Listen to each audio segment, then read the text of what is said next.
নমস্কাৰ মোৰ প্ৰিয় অভিভাৱকসকল baby care by doctor Pranab চেনেলটোলৈ পুনৰ স্বাগতম জনাইছো মই আপোনাৰ শিশু বিশেষজ্ঞ doctor Pranab Kumar Das MBBS Assam medical college Dibrugarh MD paediatrics AIIMS Raipur মই বৰ্তমান হোজাই হাম হস্পিটেলত শিশু বিশেষজ্ঞ হিচাপে কৰ্মৰত হৈ আছো আজি আলোচনাৰ টপিক হৈছে নৱজাতকৰ যত্ন নৱজাতক শব্দটোৰ লগত যেনেকৈ বৈ আহে অলেখ হাঁহি ফুৰ্তিৰ বন্যা তেনেকৈ বৈ আহে কিছু ৰেছপন্সিবিলিটি এই ৰেছপন্সিবিলিটিখিনি পালন কৰিবলৈ গৈ নতুনকৈ হোৱা অভিভাৱকে চুজে প্ৰতি হাবাথুৰি খায়।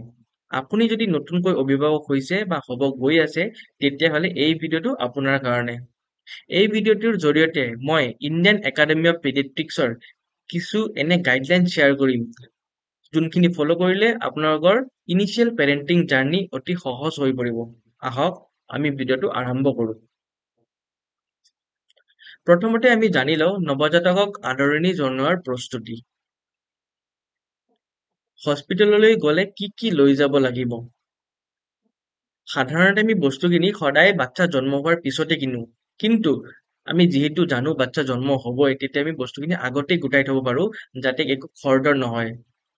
প্ৰথমতে হৈছে কেঁচুৱাৰ কাপোৰ কোমল, ছফ্ট আৰু কটন কাপোৰ হ'ব লাগিব। গৰম পানীত তিয়াই থৈ ভালকৈ ধুই ল'ব লাগিব। দ্বিতীয়তে হাত মোজা, ভৰি মোজা, টুপি আৰু যদি ঠাণ্ডা দিন হয় তেতিয়াহ'লে ব্লেংকেট আৰু গৰম কাপোৰ বাচ্চাৰ কাৰণে লৈ ল'ব লাগিব। তৃতীয়তে মস্কিটো নেট আৰু বাচ্চাক যিহেতু আমি টাচ কৰাৰ আগতে হাতখন পৰিষ্কাৰ কৰিব লাগিব সেইবাবে আমি হেণ্ড ৱাছ আৰু চেনিটাইজাৰ লৈ যাম, ডাইপাৰ লৈ যাম আৰু কটন কাপোৰৰ কিছুমান টুকুৰা যোনটো পৰিষ্কাৰকৈ ধোৱা হৈছে সেইবোৰ আমি লৈ যাম। আৰু যিহেতু বাচ্চাক গাখীৰ খুৱাব লাগিব হ'ব পাৰে সেয়েহে বাতি আৰু চামুচ লৈ যাম। কেঁচুৱাৰ আগমনৰ বাবে ঘৰখন কেনেকৈ প্ৰস্তুত কৰিম? কেঁচুৱা থকা কোঠাটো উষ্ণ হ'ব লাগিব, ৱাৰ্ম হ'ব লাগিব। ভালদৰে বায়ু চলাচল কৰা হ'ব লাগিব, নীৰৱ হ'ব লাগিব, আৰামদায়ক হ'ব লাগিব আৰু পোহৰ উজ্জ্বল হ'ব নালাগে। মজিয়াখন ঝাৰু দিয়াতকৈ মচি দিয়া বা ভেকুৱাম ক্লিনিং কৰা বেছি ভাল। স্মোক ফ্ৰী হ'ব লাগিব। মাতৃৰ বিচনাখন খিৰিকী বা দুৱাৰতকৈ আঁতৰত হ'ব লাগিব। কুলাৰৰ সন্মুখত বা ফেনৰ তলত হ'ব নালাগে যাতে বাচ্চা বেছি হাৱা নাপায় বা চৰ্দি নালাগে। আৰু AC যদি ব্যৱহাৰ কৰিছে 25 ডিগ্ৰীৰ ওপৰত টেম্পাৰেচাৰটো মেইনটেইন কৰিব লাগিব। শীতৰ দিনত ঠাণ্ডা ছিজনত হট ব্লৱাৰতকৈ ৰেডিয়েণ্ট হিটাৰ ইউজ কৰা বেছি ভাল। ধোঁৱামুক্ত মানে হৈছে যে ধূপকাঠি, ধূপ বা স্মকিং পুৰা এভইড কৰিব লাগিব বাচ্চাৰ ৰুমত।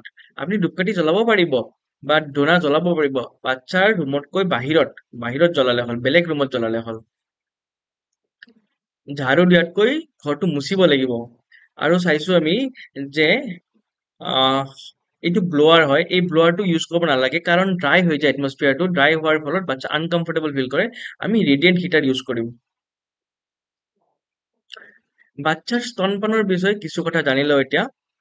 প্ৰথমতে হৈছে 1 ঘণ্টাৰ ভিতৰত বাচ্চাক স্তনপান কৰোৱা আৰম্ভ কৰিবই লাগিব। প্ৰথম গাখীৰক কলষ্ট্ৰম বুলি কোৱা হয়।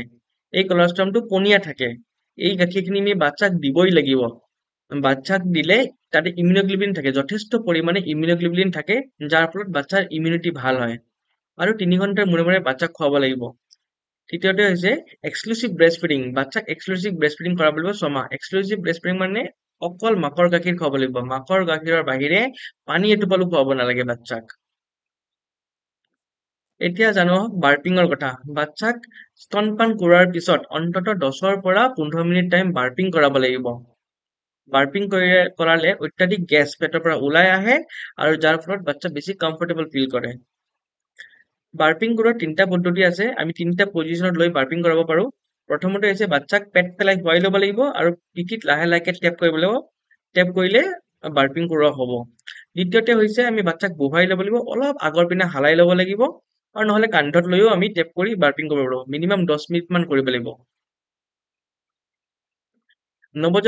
নৱজাতকৰ পায়খানা আৰু পেচাবৰ বিষয়ে কিছু কথা জানো আহক।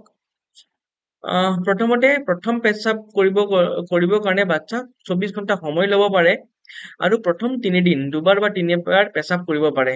তাৰ পিছত 6 পৰা 8 বাৰ পেচাব কৰাটো স্বাভাৱিক।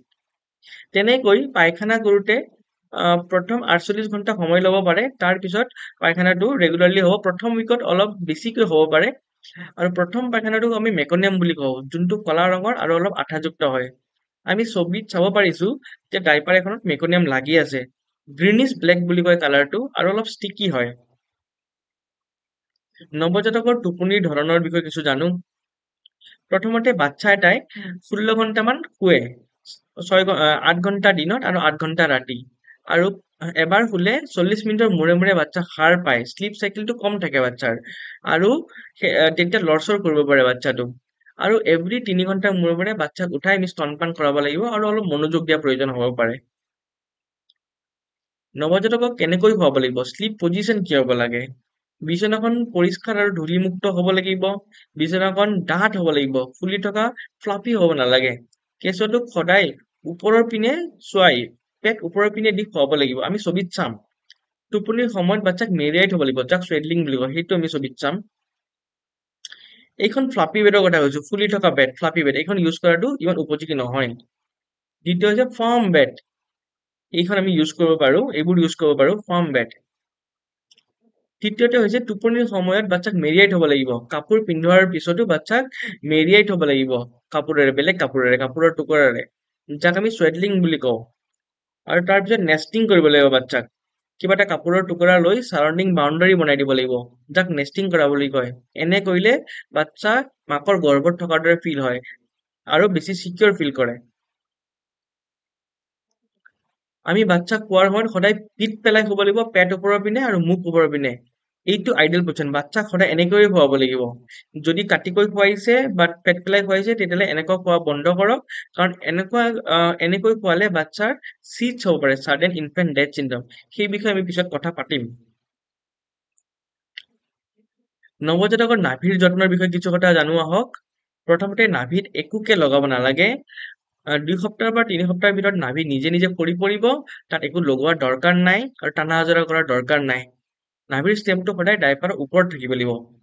যদি ডাইপাৰৰ ভিতৰৰ ষ্টেমটো দি দিছে, তেতিয়াহ'লে ডাইপাৰ ভিতৰত হ'লে পায়খানা বা পেচাব লাগি লেতেৰা হ'ব পাৰে, যাৰ ফলত ইনফেকশ্যন হ'ব। বাচ্চাক গা ধোৱাৰ কিছু গুৰুত্বপূৰ্ণ কথা জানো আহক। শিশুটি যদি সুস্থ হয়, তেতিয়াহ'লে 2.5 কেজিৰ ওপৰত হোৱাৰ পিছত আপুনি গা ধুব লাগিব। যদি 2.5 কেজিৰ তলৰ বাচ্চা হয় আৰু সুস্থ নহয়, তেতিয়া গা নোধোৱাই ভাল। নাভি সৰি পৰাৰ পিছত গা ধোৱাটো ভাল। আৰু যেতিয়ালৈকে নাভি নপৰে, তেতিয়ালৈকে শিশুটিক স্পঞ্জিং কৰিব লাগিব। কোমল কাপোৰ আৰু গৰম পানীৰে স্পঞ্জিং কৰাব লাগিব। স্পঞ্জিং কৰাওঁতে আমি মনত ৰাখিব লাগিব যে ডিঙিৰ তলৰ এৰিয়া বা দুয়োটা হাতৰ তলৰ এৰিয়া বা জেনেটেল এৰিয়াখিনি ভালকৈ চাফা কৰিব লাগিব। এইবোৰ জাগাত সাধাৰণতে ইনফেকশ্যন বেছি হয়। আজি আমি বহুখিনি কথা নৱজাতকৰ বিষয়ে জানিলো। এনেকৈ জানি থাকিবলৈ baby care by doctor Pranab YouTube চেনেলটো ছাবস্ক্ৰাইব কৰক। আৰু যদি কণ্টেণ্টখিনি ভাল লাগিছে, তেতিয়াহ'লে লাইক আৰু শ্বেয়াৰ কৰিব নাপাহৰিব। ধন্যবাদ।